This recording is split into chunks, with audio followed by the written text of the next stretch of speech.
तो कैसे हैं आप लोग। आई होप आप सब अच्छे होंगे और मैं आकाश आप सभी का स्वागत करता हूं आपके अपने YouTube channel AKS star classes में। तो बच्चों, आज हम लोग इस वीडियो में वह कूलाम का नियम तथा वैद्युत क्षेत्र का पार्ट 2 करने वाले हैं, जिसमें हम लोग पार्ट 1 में कुछ पॉइंट्स कवर कर लिए हैं इस अभ्यास का, और पॉइंट 2 में भी कुछ पॉइंट कवर करेंगे। इसका एक वीडियो और आएगा और यह अभ्यास हमारा समाप्त हो जाएगा। आइए बच्चों, कूलाम का नियम तथा वैद्युत क्षेत्र शुरू करते हैं और देखते हैं कहाँ तक हम पढ़े थे। आज हम लोग को क्या पढ़ना है, इन चीज़ों पे ध्यान देते हैं। तो आज का क्लास जो होने वाला है बच्चों, अध्यारोपण का सिद्धांत लात जूतों वाला सिद्धांत है। समझ सकते हैं इस चीज़ को कैसे, क्योंकि अध्यारोपण के सिद्धांत में क्या होता है, जैसे मान लीजिए कहीं पे आपने झगड़ा किया और उन लोग मान लो 6-7 लोग हैं और आप पड़ गए अकेले। 6-7 लोग वह हैं और आप पड़ गए अकेले, और उस कंडीशन में वह 6-7 लोग 100% आपको लतियाएंगे। तो जब 6-7 लोग आपको जब 100% लतियाएंगे तो आप जितना लात जूता मार खाएंगे, यानी जितना बल आपके ऊपर लगेगा, उन सभी के द्वारा लगाए गए बलों के बीजगणितीय योग के बराबर होगा आपने जितना लात जूता मार खाया है। कहेंगे सर जी इसमें भी यही होता है क्या? हाँ बिल्कुल, यहाँ है, लेकिन आवेशों के कारण होता है, लोगों के कारण नहीं। किसके कारण? आवेशों के कारण। यानी जो आवेश होता है, यहाँ पे समझेंगे ध्यान से, अगर हमारे पास कोई बिंदु आवेश है, अध्यारोपण का सिद्धांत क्या कहता है, अगर हमारे पास कोई बिंदु आवेश है, यानी एक हमारे पास कोई पॉइंट चार्ज है, मान ले रहे हैं यहाँ पे Q, और जो कि स्थित है किस पर? A पर। तो इस बिंदु आवेश पर अन्य बिंदु आवेश के कारण है आप हो गए और 7-8 मिले हो गए जब तुम्हें लतियाएंगे। इस बिंदु आवेश पर अन्य बिंदु आवेश के कारण मान ले रहे हैं यहाँ पे Q1 है, यहाँ पे Q2 है, यहाँ पे Q3 है, घेर लिए। अब पीटेंगे 100% होके। कैसी पीटेंगे ध्यान से समझिएगा। कह रहा अन्य बिंदु आवेश के कारण लगने वाला परिणामी बल, लगने वाला परिणामी बल उस बिंदु आवेश पर प्रत्येक आवेश द्वारा लगाए गए अलग अलग बलों के सदिश योग के बराबर होता है। मतलब क्या सर जी? फिर से एक बार सुनिएगा। यह जो आवेश टोटल मार खाएगा इन आवेशों द्वारा, उस बल का जो परिणामी बल होगा, यानी इस पर जो परिणामी बल होगा, अगर हम F नेट की बात करें कि इस आवेश पर जो A पर स्थित है, तो इस पर जो परिणामी बल होगा इन आवेशों द्वारा अलग अलग, मान लीजिए इसने इस पर बल लगाया F1 और दूसरे ने बल लगाया F2 और तीसरे ने बल लगाया F3, तो इन बलों के अलग अलग बलों के सदिश योग के बराबर होता है। कैसे बराबर होता है बच्चों? इस आवेश पर जो परिणामी बल होगा अलग अलग आवेशों के सदिश योग के क्या होगा? बराबर होगा। सदिश योग का मतलब बच्चों, अब एक मिला के लतिया रहा है, कौनो यहाँ मारेगा, कौनो यहाँ मारेगा, कौनो यहाँ मारेगा, डायरेक्शन भिन्न भिन्न होगा। सभी द्वारा मारने वाले लोगों का डायरेक्शन क्या होगा? भिन्न भिन्न। कहीं कहीं क्या कैसे कैसे मार देंगे कुछ नहीं पता होगा। तो उस डायरेक्शन को भी ध्यान में रखेंगे कि कौने दिशा से लतियाया है, बाद में बदला लेते समय काम में आएगा। जैसे जैसे मारे रहेंगे वैसे वैसे तू मारना, ठीक है। तो वही चीज़ यहाँ पे इस आवेश पर इनके द्वारा अलग अलग जो बल लग रहा है किस किस डायरेक्शन से, इस चीज़ को भी याद रखना है। यही कहता है क्या? अध्यारोपण का सिद्धांत। क्लियर है बच्चों? अध्यारोपण के सिद्धांत में यही बताया गया कि अगर हमारे पास कोई एक आवेश है और उस आवेश पर अन्य बिंदु आवेश बल लगा रहे हैं, तो उस एक आवेश पर लगने वाला जो परिणामी बल होगा उन अलग अलग आवेशों द्वारा लगाए गए बलों के सदिश योग के बराबर होगा। क्लियर है बच्चों? यह होता है आपका अध्यारोपण का सिद्धांत। यहाँ पे लिखा गया है, देख पा रहे होंगे। यानी कह सकते हैं वेक्टर F बराबर vector F1 plus vector F2 plus vector F3। इसी तरह और 2-4 मिले होते हैं, उन्होंने लतियाते हैं। चलो तीन थे, तीन मिले होके लतियाँ। क्लियर है? कॉन्सेप्ट समझ में आया होगा बच्चों। यहाँ से जो आपका प्रश्न पेपर में पूछता है वह न्यूमेरिकल ज़्यादातर पूछता है, और वो भी अच्छे नंबर में। तो यहाँ कुछ प्रश्नों को लिया गया है, ध्यान से समझेंगे आप लोग ये प्रश्न होने क्या वाले हैं। डायरेक्शन का बहुत अधिक रोल है बच्चों, इस चीज़ों को याद रखेंगे। कुछ पॉइंट हम आपको समझाएंगे यहाँ पे, ताकि ये चीज़ें आपको अच्छी से समझ में आए। इन प्रश्नों को देखिए। पहला प्रश्न क्या कह रहा है बच्चों? अध्यारोपण के सिद्धांत पे ध्यान दीजिए। क्या न्यूमेरिकल होने वाला है, ध्यान दीजिएगा बच्चों। कह रहा एक वर्ग के दो विपरीत कोनों पर, एक वर्ग के दो विपरीत कोनों पर आवेश Q रखे हैं। यानी एक वर्ग है इस प्रकार से, ध्यान से समझेंगे। यह इंपॉर्टेंट प्रश्न है, एग्जाम में कई बार पूछ लिया है। यहाँ पे एक क्यू है हमारा, बड़का क्यू है मान ले रहे हैं, और एक क्यू यहाँ पे क्योंकि कहा है विपरीत कोनों पर। क्लियर है? कह रहा दूसरे दो विपरीत कोने पर छोटका क्यू रखे हैं, मान लीजिए यहाँ छोटका क्यू है और यहाँ पे भी क्या है, छोटका क्यू है। कह रहा दो विपरीत कोनों पर स्मॉल क्यू आवेश रखे गए हैं। कह रहा यदि किसी क्यू पर नेट वैद्युत बल शून्य हो, यानी किसी भी, चाहे इस पर, क्योंकि बड़का क्यू कहा है, नेट वैद्युत बल कितना हो, शून्य, तो क्यू अपान क्यू का मान कितना होगा। ध्यान से समझेंगे बच्चों, फिगर समझ में आया। विपरीत कोने पर बड़का क्यू, दूसरे विपरीत कोने पर छोटका क्यू। किसी एक पर वैद्युत बल शून्य हो रहा है, नेट वैद्युत बल क्या हो रहा है, शून्य। लेकिन सर जी टोटल कितना फोर्स लगेगा, अभी जस्ट हमने अध्यारोपण का सिद्धांत पढ़ा, ये बताइए। 4 मिले हैं टोटल, हाई एनहन से जुड़ा रहा है तो तीनों के पीटेंगे, इस पर तीनों द्वारा बल लगाया जाएगा। कैसे लगाया जाएगा, डायरेक्शन का भी ध्यान रखेंगे क्योंकि सदिश योग देखना है। तो इसके द्वारा जो बल लगेगा बच्चों, पहले जान लीजिए, दो आवेशों के मध्य जो बल लगता है वह दोनों आवेशों के मध्य मिलाने वाली रेखा के ही दिशा में होता है, यानी दोनों आवेशों को मिलाने वाली रेखा के ही दिशा में होता है। यानी यह बल कुछ इस प्रकार से प्रतिकर्षित करेगा। क्यों सर जी, अगर नामकरण कर दें ए बी सी, इसको सी मान लें और इसको क्या मान लें, डी, क्योंकि इनका नेचर सेम है। क्योंकि क्या कहा, दोनों आवेश क्यों हैं, तो यह इसको प्रतिकर्षित कर रहा है। या बाहर फोर्स लगा ए पर, किस पर फोर्स लगा, ए पर, किसके कारण बच्चों, सी के कारण। क्लियर है, बाहर के डायरेक्शन में। दूसरे दो राशियां जो हैं, यह हमारा, यह दोनों फोर्स, अगर बच्चों ये दोनों पॉजिटिव होंगे तो ये भी बाहर बल लगाएगा, ये भी बाहर बल लगाएगा। तो इस कंडीशन में यह बाहर भागने लगेगा, यानी यह आवेश बल का अनुभव करेगा, क्योंकि ये भी जब बाहर लगाएगा ये भी, तो दोनों इधर उधर तीन फोर्स बाहर लग रहे हैं, तो यह बल का अनुभव 100% करेगा। लेकिन यहाँ वैद्युत बल कह दिया शून्य, इसका मतलब यह हुआ कि सर जी यह बाहर बल नहीं लगा रहे होंगे या इसको खींच रहे होंगे। कब खींच सकते हैं, तो वास्तव में यह क्यू, वास्तव में क्यू प्लस ने होके क्या रहा होगा, माइनस क्यू, जिस वजह से अब यह बल लगा के इसको अंदर खींचेगा। यानी यह बल लगाएगा एफ ए पर, कौन बल लगा रहा है, डी। इसी प्रकार यह भी बल लगा कर अंदर खींचेगा, ए पे कौन बल लगा रहा है, बी। क्या यह बात समझ में आया? यह बड़ा बड़ा आवेश है तो ज़्यादा बल से खींचेंगे, ये बेचारे छोटे छोटे हैं, खींच रहे हैं किसी तरह, रुके रहो रुके रहो, इस वजह से दोनों इसको रोके रहेंगे। क्लियर है बच्चों? अब अगर बात करें एफ ए पर जो नेट बल है, किस पर, ए पर, वह कहा है कितना है, 0 है। अगर हम अपने अनुसार निकालें तो ए है, इस पर कितना बल लग रहा है, टोटल ए सी लग रहा है 1 प्लस, और दूसरा बल क्या है, ए बी है प्लस, तीसरा बल कौन है, ए डी है। यही 3 बल लग रहे हैं, ए सी, ए बी और ए डी, यही तो 3 बल लग रहे हैं। टोटल कितना है, 0। अगर हम यहाँ पे सी की बात करें तो कूलाम के नियम के अनुसार क्या होता है कि Q1 Q2, यानी दोनों आवेश Q Q है, यानी Q1 Q2 upon R square. अब दूरी की बात करें बच्चों, क्या है, वर्ग है। अगर इसकी भुजा आप x मानते हैं तो प्रत्येक भुजा x होगा। उस कंडीशन में जो यह विकर्ण बनेगा, करड़ी में 2 गुणे भुजा होता है, तो यह हो जाएगा करड़ी में 2x। क्लियर है? अब दूरी कितना हो गया, करड़ी में 2x, यानी करड़ी में 2x का होल स्क्वायर। अब इन चीज़ों को बच्चों समझना ध्यान से, क्या है सर जी, ध्यान देना। अगर दोनों बल हैं, सॉरी यहाँ एफ ए बी होगा, एक क्या होगा, एफ ए डी होगा, चलो ठीक है। 2 बल हैं, एक बल कहाँ लग रहा है, ऊपर इस डायरेक्शन में, और एक बल इस डायरेक्शन में। यह ए बी है और यह कौन है, ए डी है। इनके बीच कितना कोण बन रहा है, 90 अंश। इस कंडीशन में बच्चों ध्यान देंगे, या तो आप कक्षा 11 में जो कॉन्सेप्ट पढ़े हैं इससे निकाल लीजिए इनका परिणामी,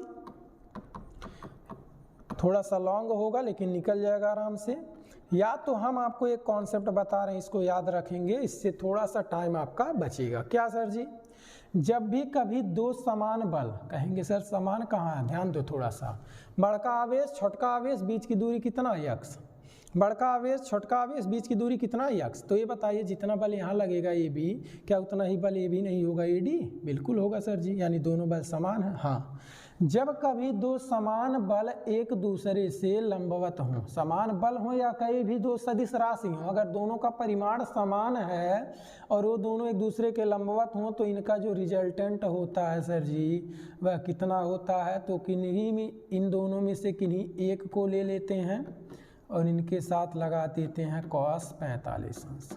कितना लगा देते हैं cos 45। कैसे जाने सर जी, परिणामी बीच में आएगा। तो वास्तव में जो एंगल लेते हैं इसके परिणामी, जब भी दो राशि एक दूसरे के लंबवत होती हैं परिणामी बीच में इनका होता है। परिणामी और किन्हीं एक बलों के बीच का कोण ले लीजिए। परिणामी एक बल है ये ले लीजिए, तो 90 था, कितना बचेगा, टोटल 90 था, कितना होगा 45, तो यह कोण लिया जाता है यहाँ पे। समझ पाए, जब भी कोई दो सदिश राशि जिनका परिमाण समान हो, उन एक दूसरे के लंबवत हो, तो उनका जो परिणामी जो होता है उन दोनों का, दोनों में से किसी एक बल को ले लेते हैं और कॉस कितना 45 अंश, इससे इन दोनों का परिणामी निकल जाएगा। इसका मतलब सर जी इसका परिणामी किसी एक बल को ले लेंगे और क्या लगा देंगे कॉस 45 अंश। 100% बच्चों यही होगा, बराबर क्या 0। इससे क्या होगा, थोड़ा सा आपका टाइम बचेगा। इस फॉर्म से भी आप निकाल सकते थे, थोड़ा सा टाइम लगता। आइए समझिए आगे। तो यह कितना होगा के क्यू स्क्वायर बटे, यहाँ 2 बाहर हो जाएंगे करड़ी से, 2x स्क्वायर प्लस ए भी कैसे निकालें सर जी, अरे यह तो है जी, कूलम का नियम लगाओ। यह बराबर क्या होता है के Q1 बड़का क्यू मान लो, Q2 छोटका क्यू है, दूरी कितना है x बराबर क्या इंटू कॉस 45 अंश का मान 1 बटे करड़ी में 2, नहीं याद है याद कर लो, बराबर क्या 0। लेकिन बच्चों यहाँ पे देख पा रहे हैं जो हम कहे हैं या वास्तव में क्या रहा होगा, माइनस क्यू रहा होगा। तो इस चीज़ को आप अभी यहाँ से जान जाएंगे जब इसको सॉल्व करेंगे। अदरवाइज आप इसको जब माइनस रखेंगे तो भी आप समझ सकते हैं कि यह माइनस रहा होगा या खींचे। प्लस कहेंगे सर जी प्लस रख लें, तो अरे लगा लो, जब सॉल्व करोगे ये ऑलरेडी माइनस में आ जाएगा। समझिए ध्यान से। अब क्या होगा, यहाँ से देख पा रहे होंगे के क्यू कॉमन है, के क्यू अपॉन एक्स स्क्वायर, यानी के क्यू अपॉन एक्स स्क्वायर आप यहाँ से कॉमन कर सकते हैं। नहीं समझ में आ रहा है कॉमन, तो आप डायरेक्ट क्या करिए, ध्यान दीजिए, आप यह पूरा वैल्यू माइनस होगा, उधर जाएगा क्या हो जाएगा प्लस, यानी के क्यू स्क्वायर बटे 2x स्क्वायर। यहाँ देखिए प्लस माइनस क्या होगा माइनस, और उधर जाएगा क्या हो जाएगा प्लस, यानी के Q upon into small Q बटे एक्स स्क्वायर इंटू 1 बटे करड़ी में कितना बच्चों 2। ठीक है, समझ पाए होंगे, ठीक है, 1 बटे करड़ी में कितना 2। अब ध्यान देंगे यहाँ से एक क्यू से क्यू कैंसिल, के से के कैंसिल, एक्स स्क्वायर से एक्स स्क्वायर कैंसिल, तो बचा क्या, यहाँ पे बचा q/2 और यहाँ पे बचा q अपान कितना 1/√2, यानी q/√2। क्या इसका मान पूछा था, बड़का क्यू बटे छोटका क्यू, तो क्यू गुणे में है बटे में भेज दो, क्यू बटे स्मॉल क्यू, और यह बटे में कहाँ चले जाएंगे गुणे में, 2 बटे करड़ी में 2। इस राशि को 2 बार करड़ी में लिख सकते हो, यानी करड़ी में 2 गुणे करड़ी में 2 बटे करड़ी में कितना 2, एक ये भी कैंसिल, तो small Q upon capital Q upon small Q is equal to √2। क्या यह बातें समझ में आई? आई होप आप लोग समझे होंगे। नहीं समझे हो तो एक बार फिर से थोड़ा जल्दी से बता रहे हैं समझना। इस पे परिणामी बल क्या हो रहा है 0। कितना टोटल बल लग रहा है 3 बल। कौन कौन सर जी, ध्यान देना, AC AB AD, यह इतना होगा। यह दोनों बल समान हैं, लंबवत हैं, इस वजह से इसमें से किसी एक बल को, और cos 45 अंश, यह वैल्यू इतना हुआ सॉल्व करने के बाद। ए बी कितना होगा, इन दोनों के बीच बल निकालनी है, के Q1 Q2 का मान माइनस क्यू रख दिए अपान एक्स स्क्वायर, cos 45 1/√2। माइनस होने की वजह से प्लस माइनस माइनस होगा, उधर जाएगा क्या हो जाएगा प्लस, जो कैंसिल होने वाले थे कैंसिल कर दिए। सॉल्व करने पर यह हमारा आंसर आया। क्लियर है बच्चों? आई होप इस प्रश्न को समझे होंगे। क्यों इतना टाइम लिए, क्योंकि इंपॉर्टेंट प्रश्न था। दूसरे प्रश्न पर चलते हैं और देखते हैं दूसरा प्रश्न क्या होने वाला है। ठीक इसी प्रकार दूसरा प्रश्न भी है, कह रहा भुजा ए वाले वर्ग के चारों कोनों पर, भुजा ए वाले वर्ग के चारों कोनों पर, यानी 4 एक भुज वर्ग है, और इस वर्ग के चारों कोनों पर, यानी एक कोना A B C D, प्रत्येक पर आवेश Q रखा है, यानी यहाँ भी Q है, यहाँ भी Q है, यहाँ भी Q है, यहाँ भी Q है। कह रहा प्रत्येक कोने पर आवेश Q रखा है, बिंदु D पर, बिंदु D पर रखे आवेश पर लगने वाला बल ज्ञात कीजिए। यानी D पर जो आवेश रखा है इस पर कितना बल लगेगा, इसी को ज्ञात कीजिए। थोड़ा सा फिगर को आपसे बनाते हैं, ध्यान दीजिएगा।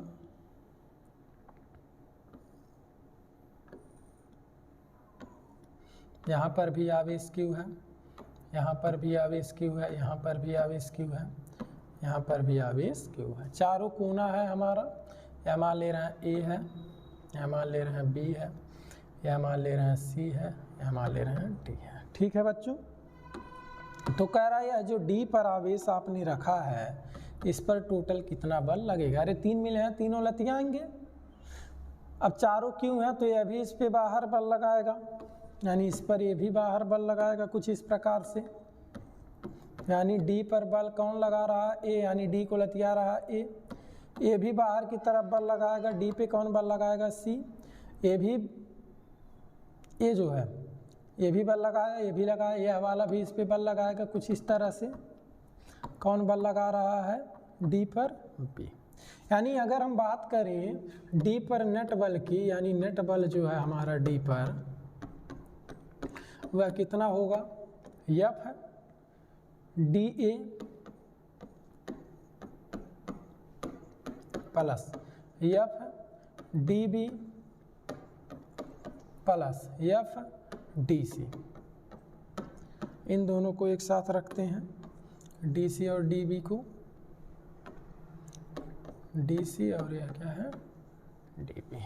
ध्यान से समझेंगे आप, यानी इस पर जो नेट बल होगा DB और DC, ध्यान दीजिएगा, यही ना है। अभी हमने आपको क्या बताया, अभी हमने पिछले प्रश्न में बताया कि अगर दो समान परिमाण वाले सदिश राशि एक दूसरे से 90 अंश के कोण पर बने हैं तो उनका जो रिजल्टेंट होता है वह रिजल्टेंट किसी एक बल को ले लेते हैं और उनके साथ लगा देते हैं cos 45 अंश। तो इसका मतलब सर जी यह दोनों परिमाण में समान है क्या, अरे देख लो जी, DA आवेश Q वर्ग है, अगर भुजा x मान रहे हो ये भी x, आवेश समान x दूरी, आवेश समान x दूरी, तो DC और DA समान ही है, दोनों लंबवत भी हैं, देख पा रहे हो दोनों कैसे हैं, लंबवत हैं। तो इनका परिणामी किसी एक बल को ले लीजिए और क्या लगा दीजिए cos 45 अंश। DB यही है, कैसे निकालेंगे सर जी, Q1 हमारा Q है, Q2 भी Q है, बटे दूरी कितना होगा सर जी, अभी बताएं, करड़ी में 2 गुणे भुजा होता है वर्ग का विकर्ण, तो करड़ी में 2x, इस पूरे का क्या हो जाएगा स्क्वायर। क्लियर है बच्चों।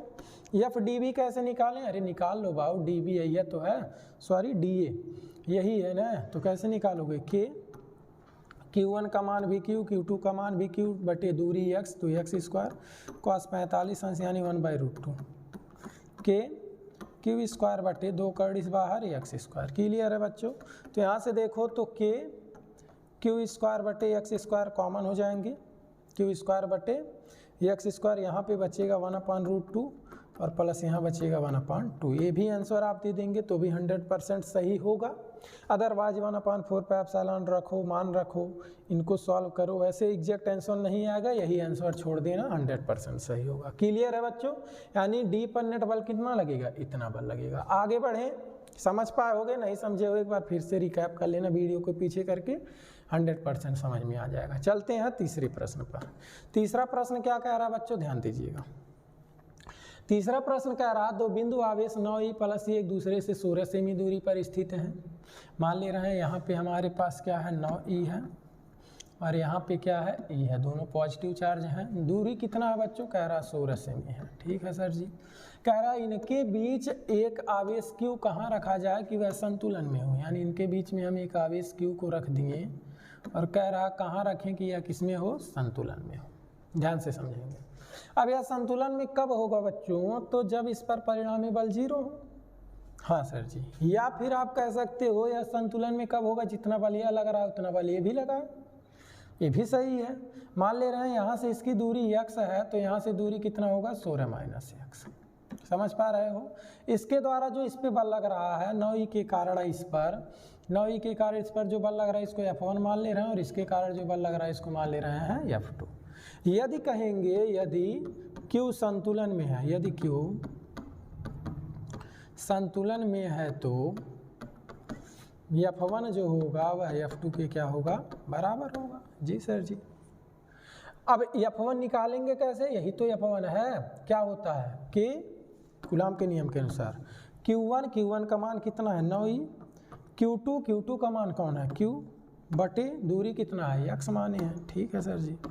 F2 कैसे निकालें सर जी, ये भी तो Q1 Q2 Q1 मान लो Q और Q2 कौन है, U E बटे दूरी 16 माइनस एक्स है इनके बीच, तो 16 माइनस एक्स का होल स्क्वायर। समझ पाए होंगे।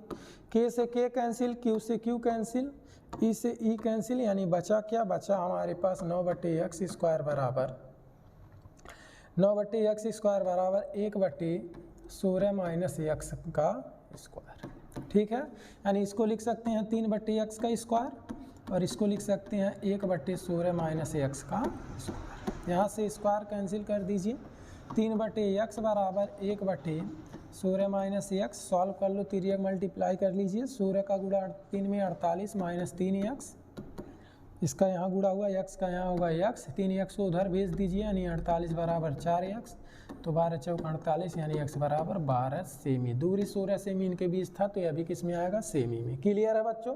यानी पहले आवेश से अगर हम 12 सेमी की दूरी पर इस आवेश को रखें, यानी 9 ई से इस आवेश को 12 सेमी दूरी पर रखें, तो पूरा निकाय किस में होगा, संतुलन में। कोई बालक यहाँ से बताना चाहे तो 16 में से 12 घटा दो 4 बचेगा, कह दो प्लस ई से 4 सेमी दूरी पर रखने पर निकाय किस में होगा, संतुलन में। क्लियर है बच्चों, समझ पाए होगे प्रश्न।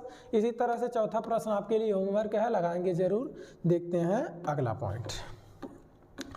अगला पॉइंट क्या होने वाला है, ध्यान देंगे। अगला पॉइंट कह रहा है बच्चों, वैद्युत बल रेखाएं। इसके बारे में कौन बताया था, तो फैराडे ने बताए थे। वैद्युत बल रेखा से अब यहाँ पे हमारा कहानी शुरू हो रहा है बच्चों। पाठ का नाम क्या था, कूलाम का नियम तथा वैद्युत क्षेत्र। कूलाम का नियम तथा वैद्युत क्षेत्र। तो बच्चों यहाँ तक अभी तक हमने जो पढ़ा वह कूलाम का नियम पढ़ा, जो भी चीज़ें पढ़ा वह किसके बारे में पढ़ा, कूलाम के नियम के बारे में। अब प्रारंभ हो रहा है किसका, वैद्युत क्षेत्र का। तो कहानी शुरू होता है वैद्युत बल रेखाओं से, और ये इनके बारे में कौन बताते हैं, तो फैराडे बताते हैं। वैद्युत बल रेखाएं होती क्या हैं, ध्यान दीजिएगा। कह रहा वैद्युत बल रेखाएं वे काल्पनिक रेखाएं होती हैं जो वैद्युत क्षेत्र का लगातार प्रदर्शन करती हैं। मतलब क्या बच्चों, वैद्युत क्षेत्र क्या होता है, अभी जस्ट इस चीज़ को समझ रहे हैं। वैद्युत बल रेखाएं क्या करती हैं, वैद्युत क्षेत्र का कंटिन्यू प्रदर्शन करती हैं, कहीं कटने नहीं देती हैं। किसी भी वैद्युत क्षेत्र को हम वैद्युत बल रेखाओं द्वारा ही प्रदर्शित करते हैं। वैद्युत क्षेत्र क्या होता है, तो बच्चों जान लीजिए, वैद्युत क्षेत्र जो होता है वह किसी चार्ज के ही कारण बनता है, किसी आवेश के कारण ही बनता है।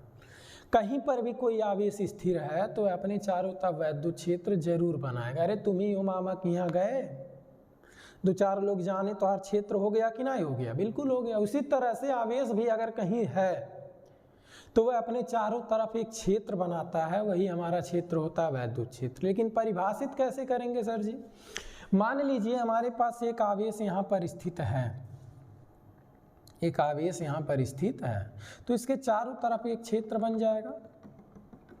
बिल्कुल सर जी बन जाएगा। तो अब इसका क्या नेचर होता है कि अगर इसके अंदर कोई और अगर आवेश आ रहा है तो यह उस पर एक बल आरोपित करने लगेगा, यह आवेश उस पर क्या आरोपित करने लगेगा, बल आरोपित करने के लगेगा। इस क्षेत्र में जैसे ही यह आवेश इंटर करेगा यह उस पर क्या करने लगेगा, एक बल आरोपित करने लगेगा। अगर यह इसके नीचे या इसी के नेचर का है तब तो प्रतिकर्षित करेगा, लेकिन अपोजिट नेचर का है तो बुलाएगा आओ आओ, बहुत रद्द होता है। मतलब कहना क्या है, इतना हम पढ़े हैं, सेम चार्ज प्रतिकर्षित करते हैं, अपोजिट चार्ज आकर्षित करते हैं।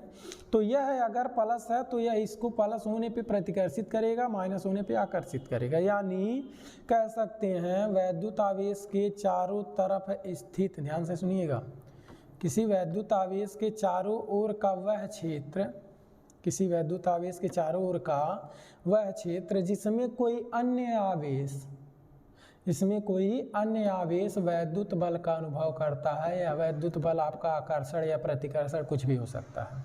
किसी वैद्युत आवेश के चारों तरफ का वह क्षेत्र जिसमें कोई अन्य आवेश आकर्षण या प्रतिकर्षण बल का अनुभव करता है, तो इसी क्षेत्र को हम कह देते हैं क्या बच्चों, वैद्युत क्षेत्र।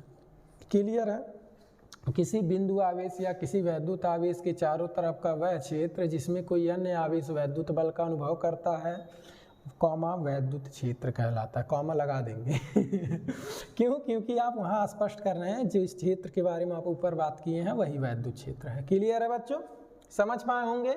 आगे बढ़ते हैं, आई होप ये सारे पॉइंट समझ में आए होंगे। तो थोड़ा सा आगे बढ़ते हैं और देखते हैं आगे की कहानी क्या होने वाली है, ध्यान देंगे। तो अगला पॉइंट बच्चों हमारा होने वाला है वैद्युत क्षेत्र की तीव्रता। क्या होने वाला है सर जी, वैद्युत क्षेत्र की तीव्रता, या फिर कह सकते हो वैद्युत क्षेत्र का मान। इस तीव्रता को आप वैद्युत क्षेत्र का मान भी कह सकते हैं कि कितना वैद्युत क्षेत्र होता है क्या वैद्युत क्षेत्र की तीव्रता, इस चीज को समझेंगे ध्यान से, काम दीजिएगा।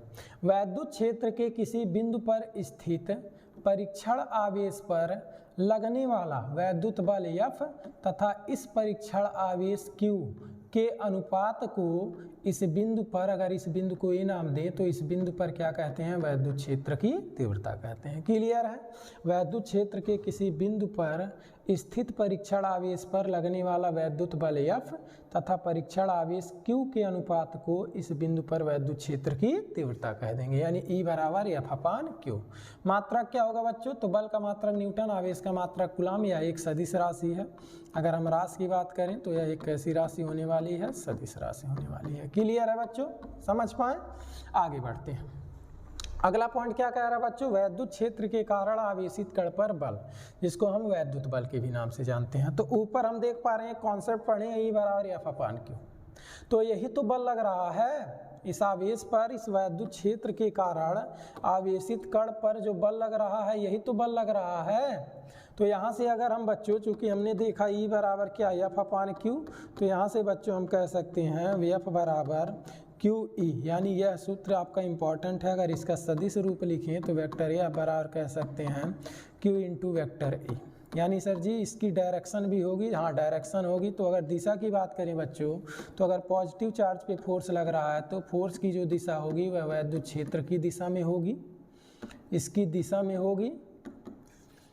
लेकिन अगर नेगेटिव चार्ज पे फोर्स लग रहा है वैद्युत क्षेत्र के कारण तो इसके विपरीत दिशा में होगी, वैद्युत क्षेत्र के विपरीत दिशा में। याद रखेंगे इस चीज को, इंपॉर्टेंट पॉइंट है। प्रश्न यहाँ से क्या बन सकता है बच्चों, यहाँ से डेफिनेशन आपका पूछ सकता है, वैद्युत क्षेत्र की तीव्रता क्या है, मात्रक पूछ सकता है। यहाँ से बच्चों किसी वैद्युत क्षेत्र के कारण आवेशित कण पर बल का सूत्र पूछ सकता है, या बराबर QE, या यहाँ से प्रश्न पूछ सकता है। क्लियर है। यानी किसी वैद्युत क्षेत्र के कारण आवेशित कण पर जो बल होता है कितना होता है, या बराबर QE। सदिश रूप यह होता है। दिशा की बात करें इस बल की, तो अगर पॉजिटिव चार्ज पर यह बल लग रहा है तो फोर्स की दिशा वैद्युत क्षेत्र की दिशा में होगी। अगर यह नेगेटिव चार्ज पे फोर्स लग रहा है तो वैद्युत क्षेत्र के विपरीत दिशा में होगी। क्लियर है। वैद्युत क्षेत्र की तीव्रता समझें, वैद्युत क्षेत्र के कारण आवेशित कण पर बल समझें, जिसको हम वैद्युत बल नाम दिया है, यह होता है। आगे बढ़ते हैं, देखते हैं अगला पॉइंट क्या है बच्चों, ध्यान देंगे थोड़ा सा। अगला पॉइंट कह रहा है बच्चों, ध्यान दीजिएगा, किसी बिंदु आवेश के कारण वैद्युत क्षेत्र की तीव्रता। यानी कोई अगर हमारे पास बिंदु आवेश है तो उस बिंदु आवेश के कारण वैद्युत क्षेत्र की तीव्रता कितनी होने वाली है। यह इंपॉर्टेंट पॉइंट है, न्यूमेरिकल की दृष्टि से भी, या डायरेक्ट भी इसका डिराइवेशन पूछ लेता है। किसी बिंदु आवेश के कारण r दूरी पर उत्पन्न वैद्युत क्षेत्र की तीव्रता का व्यंजक प्राप्त कीजिए। होता क्या है तो बच्चों यह होता है KQ/r²। लेकिन कैसे होता है, ये इन चीज़ों को समझते हैं। मान ले रहे हैं हमारे पास यहाँ पे एक बिंदु आवेश है Q, जिसके कारण चारों तरफ क्षेत्र बना होगा। तो अगर इसके r दूरी पर मान ले रहे हैं एक बिंदु यहाँ पर हमारे पास है P, और इस पर एक परीक्षण आवेश है Q0, तो यह इस पर बल लगाएंगे। तो अगर हम Q के कारण Q0 पर बल देखें, Q के कारण Q0 पर बल देखें, तो यह बल कूलम के नियम के अनुसार होने वाला है K Q1 Q2/r², इतना बल लगेगा। अब अगर वैद्युत क्षेत्र हमें ज्ञात करना है यहाँ, तो हमने क्या पढ़ा है, इस आवेश पर लगने वाला बल और इस आवेश का जो अनुपात होगा इसी को क्या कह देंगे, इस बिंदु पर वैद्युत क्षेत्र की तीव्रता। यानी फोर्स कितना लग रहा है, तो फोर्स देख पा रहे हो, इस आवेश के कारण इस पर कितना फोर्स लग रहा है, तो यह लग रहा है Q0/r²। और यहाँ देखा जाए तो बटे में क्या है बच्चों, Q0, तो यहीं पे लिख दे रहे हैं Q0। तो Q0 से Q0 कैंसिल, यानी कितना हो जाएगा KQ/r²। यानी आप कह सकते हैं K का मान कितना बताया गया है, 1/4πε0। तो आप कह सकते हैं 1/4πε0 इंटू Q/r²। इतना बल जो होगा इस बिंदु आवेश के कारण r दूरी पर उत्पन्न, इतना वैद्युत क्षेत्र की तीव्रता इस बिंदु आवेश के कारण r दूरी पर उत्पन्न होगा। क्लियर है बच्चों। देख पा रहे होंगे जो यह वैल्यू है वह डिपेंड कर रहा है दूरी के वर्ग के व्युत्क्रमानुपाती के। यानी वैद्युत क्षेत्र की तीव्रता किसी बिंदु आवेश के कारण r दूरी पर उत्पन्न वैद्युत क्षेत्र की तीव्रता दूरी r के वर्ग के क्या होता है, व्युत्क्रमानुपाती होता है। अगर बच्चों यहाँ हम E और R में ग्राफ खींचें तो E और R में जो ग्राफ देखने को मिलेगा वह कुछ इस प्रकार से होगा, जो कि बताएगा E प्रोपोर्शनल 1/r² को। क्लियर है, समझ पाए हैं कैसे निकालेंगे? तो पहले यहाँ पे हमने क्या किया, इस आवेश के कारण r दूरी पर एक बिंदु लिया जिस पर हमें क्या निकालना है, वैद्युत क्षेत्र की तीव्रता। इस पर एक परीक्षण आवेश रखा तो देखा या इस पर बल लगाएगा, कितना बल लगाएगा, इतना। अब वैद्युत क्षेत्र की तीव्रता की परिभाषा से देखा तो यह क्या होता है, E बराबर F/Q0। तो यहाँ से हमने F का वैल्यू पुटअप किया और बटे में Q0 थे, Q0 से Q0 कैंसिल, KQ/r²। यही हो गया हमारा बिंदु आवेश के कारण r दूरी पर उत्पन्न वैद्युत क्षेत्र की तीव्रता। क्लियर है बच्चों? इन सारे पॉइंट से रिलेटेड कुछ न्यूमेरिकल भी आपके एग्जाम में पूछे जाते हैं। आइए उन प्रश्नों को समझते हैं, उसके बाद आगे बढ़ते हैं। पहला प्रश्न क्या कह रहा है बच्चों, एक इलेक्ट्रॉन के कारण निर्वात में एक दूरी पर उत्पन्न वैद्युत क्षेत्र की तीव्रता ज्ञात कीजिए। यानी यहाँ पे मान ले रहे हैं एक आवेश है जो कि कौन है, इलेक्ट्रॉन है। कौन है बच्चों, इलेक्ट्रॉन है, और इसके कारण निर्वात में जो है 1 मीटर की दूरी पर कितना, क्या पूछ लिया, वैद्युत क्षेत्र की तीव्रता। सर निर्वात, हाँ इस चीज़ को समझिएगा ध्यान से, यह फोर्स जो है हमारा वायु अथवा निर्वात के लिए होगा, यह वैद्युत क्षेत्र जो होगा वायु अथवा निर्वात के लिए। लेकिन अगर यही आवेश किसी माध्यम में हो के परावैद्युतांक वाले किसी अचालक पदार्थ के अंदर हो तो यही इलेक्ट्रिक फील्ड बच्चों आपका हो जाता है E बराबर 1/4πε0 K × Q/r²। इतना हो जाए, यानी वैद्युत क्षेत्र की तीव्रता घट जाती है। यहाँ से आप कह सकते हैं E बराबर, यानी मीडियम में जो वैद्युत क्षेत्र की तीव्रता 1/4πε0r² क्या है, वायु अथवा निर्वात में, बटे क्या हो जाएगा K। इस पॉइंट को भी याद रखेंगे, ठीक है। तो अगर माध्यम में कहेगा तो इस सूत्र को अप्लाई करेंगे, × K हो जाएंगे यहाँ पे। अगर निर्वात अथवा वायु कहेगा तो इस सूत्र को अप्लाई करेंगे, जैसा कि इस प्रश्न में कहा है। निर्वात के लिए कहा है तो कह रहा है कितना वैद्युत क्षेत्र की तीव्रता, E पूछ लिया है। तो अभी जस्ट हमने सूत्र देखा 1/4πε0 Q/r², यही पढ़ा। तो अगर इस सूत्र को अप्लाई किया जाए तो देख सकते हैं इसका वैल्यू कितना होता है बच्चों, 9 × 10⁻⁹। और आवेश कितना है हमारा, इलेक्ट्रॉन है, इलेक्ट्रॉन का आवेश 1.6 × 10⁻⁹। दूरी 1 का स्क्वायर करेंगे 1 ही होगा, यानी 16×9 = 144। यानी कह सकते हैं 14.4 × 19 में से 9 घटेंगे 10⁻10, या फिर कह सकते हैं दशमलव को एक अंक इधर लाइए तो 1.44, दशमलव पहले एक ही सार्थक अंक रखने चाहिए। कुछ रूल हैं 11th में आपने पढ़े होंगे, नहीं पढ़े हैं तो भी कोई दिक्कत नहीं, ये भी आंसर दे सकते हो, न्यूटन प्रति कूलम सही होगा। जब दशमलव राइट से लेफ्ट आता है तो जानते हैं प्लस घात चढ़ता है, कितना अंक आया 1, तो 10 पे 1 होगा तो यहाँ से घटेगा, बचेगा 10⁻9 न्यूटन प्रति कूलम। क्लियर है बच्चों, समझ पाए? चलते हैं अगले प्रश्न पर। अगला प्रश्न क्या कह रहा है बच्चों, दो बिंदु आवेश +5 × 10⁻19 व +10 × 10⁻19 1 मीटर की दूरी पर रखे हैं। यानी एक आवेश है यहाँ पर और एक आवेश है यहाँ पर। यह कितना है 5 × 10⁻19 कूलम और यह कितना है 10 × 10⁻19 कूलम। दूरी कितना है 1 मीटर। कह रहा है इनको जोड़ने वाले, दोनों आवेशों को जोड़ने वाली रेखा के किस बिंदु पर वैद्युत क्षेत्र की तीव्रता 0 होगी। मान ले रहे हैं यहाँ पे जो है वैद्युत क्षेत्र की तीव्रता क्या हो गई 0। कितनी दूरी पर, तो मान ले रहे हैं x दूरी पर, तो 1 मीटर है, या कितना हो जाएगा 1 - x। क्लियर है? ध्यान देंगे अगर ये नेट 0 हो रहा है तो यह कब 0 हो रहा होगा, या जितना वैद्युत क्षेत्र इधर बना रहा होगा या उतना ही वैद्युत क्षेत्र उधर बना रहा होगा। कैसे सर जी, ये बताओ। ये भी चार्ज प्लस है तो प्लस के कारण वैद्युत बल रेखाएं, इस चीज़ को ध्यान से समझेंगे। अगर पॉजिटिव चार्ज है तो इसके कारण वैद्युत बल रेखाएं कुछ इस प्रकार से बाहर की तरफ निकलती हैं। पीछे वाले कॉन्सेप्ट में नहीं बताया गया, थोड़ा सा ध्यान से समझ लो इस तरह से। और अगर निगेटिव चार्ज है तो इसके कारण वैद्युत बल रेखाएं अंदर की तरफ होती हैं, जो कि परपेंडिकुलर होती हैं, लंबवत होती हैं।